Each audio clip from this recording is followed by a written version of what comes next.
అడవిలో తిరిగే పులిని నమ్మొచ్చు, నీటిలో ఈదే మొసలిని నమ్మొచ్చు, అస్తమానం నటిస్తూ నమ్మించాలని చూసేవాళ్ళ నీడను కూడా నమ్మకూడదు.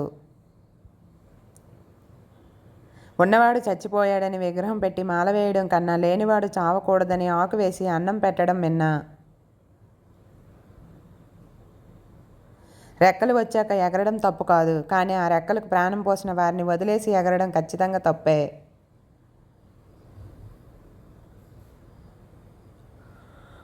నీ మీద వేసిన నింద నిజమైతే సరిదిద్దుకో, అబద్ధమైతే నవ్వేసి ఊరుకో. జీవితంలో ఏదైనా సాధించాలి అనుకుంటే అన్నీ కోల్పోవడానికి సిద్ధంగా ఉండాలి. గతం గురించి ఎప్పటికీ గుర్తుంచుకోండి, అలాగే రేపటి కోసం ఎప్పుడూ కలలు కనండి, కానీ ఈరోజు మాత్రం ఆనందంగా జీవించడమే ఉత్తమం.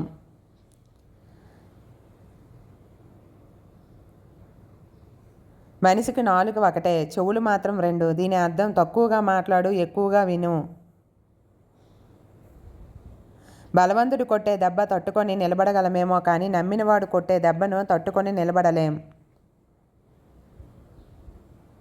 మన జీవితం అనేది ఒక ప్రయోగశాల లాంటిది. ఎన్ని కొత్త ప్రయోగాలు చేస్తే అంత కొత్తగా అందంగా కనిపిస్తుంది. మనకు 2 రకాల విద్య అవసరము. ఒకటి జీవనోపాధి ఎలా కల్పించుకోవాలి నేర్పేది, రెండవది ఎలా జీవించాలో నేర్పేది. బాగున్నాను అని చెప్పినంత తేలికగా బాధలో ఉన్నానని అందరూ చెప్పలేరు. కొన్ని మనం అర్థం చేసుకోవాలి.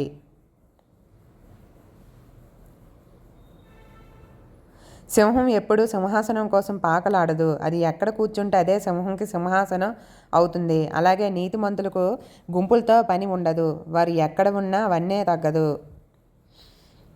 100 కుక్కలు ఒక్కటై ఒక్కసారికి మొరిగిన సింహం గర్జనకు సమానం కాదు. ఎంతమంది గట్టిగా అరిచి ప్రచారం చేసినప్పటికీ నిజం అబద్ధం కాదు. భార్య మాట భర్త వినాలి, భర్త మాట భార్య వినాలి. ఇరుగు పొరుగు వారు అస్సలు వినకండి. మీ ఇద్దరి మధ్య మూడో వ్యక్తిని రానియకండి.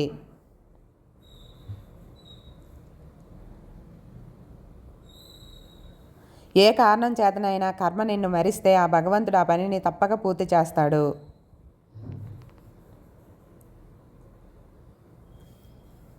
మగాడు స్త్రీ రూపానికి దాసోహం అవుతాడు, కానీ స్త్రీ మగాడి ప్రేమకు దాసి అవుతుంది. మొసలికి నాలుక ఉండదు, తాబేలుకు వెంట్రుకలు ఉండవు, చేపలకు జీర్ణశక్తి ఉండదు, పాముకి చెవులు ఉండవు, కానీ మనుషులకు అన్నీ ఉండి కూడా మంచి మనసు ఉండదు. నీలోని భయం నీ నమ్మకానికి ప్రధాన శత్రువు.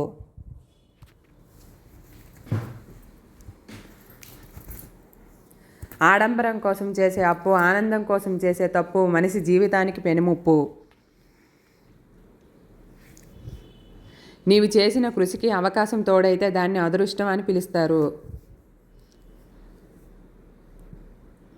సూర్యుడు వంటి వాడికే గ్రహణం తప్పలేదు. మన జీవితాల్లో వచ్చే చిన్న చిన్న అడ్డంకులకు బాధపడితే ఎలా?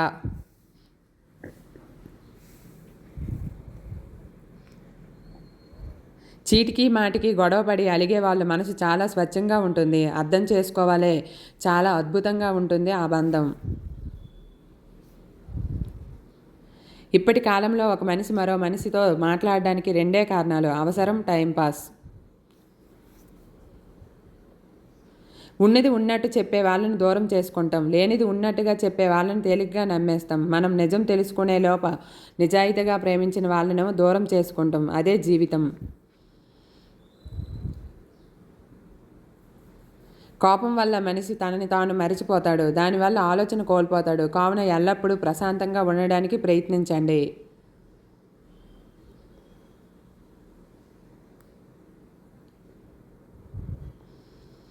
మీకు లక్ష్యం ఉండటమే కాదు, దాన్ని ఎంత త్వరగా వీలైతే అంత త్వరగా సాధించుకునే వ్యూహం కూడా, నైపుణ్యం కూడా ఉండాలి.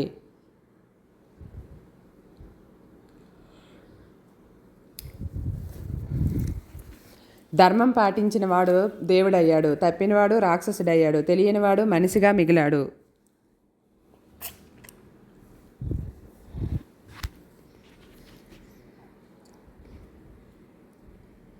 నీ బతుకు తెరువు కోసం ఎన్ని విన్యాసాలైనా చేయి, కానీ ఎదుటివాడి బతుకు వినాశనానికి మాత్రం కారణం కాకు.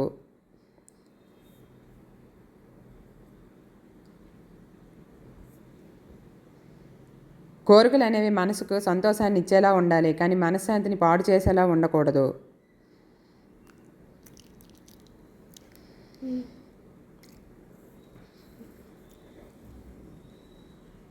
ఓపిక చాలా విలువైనది. అది ఎంత ఎక్కువగా ఉంటే జీవితంలో అంత ఎక్కువ నేర్చుకుంటావు.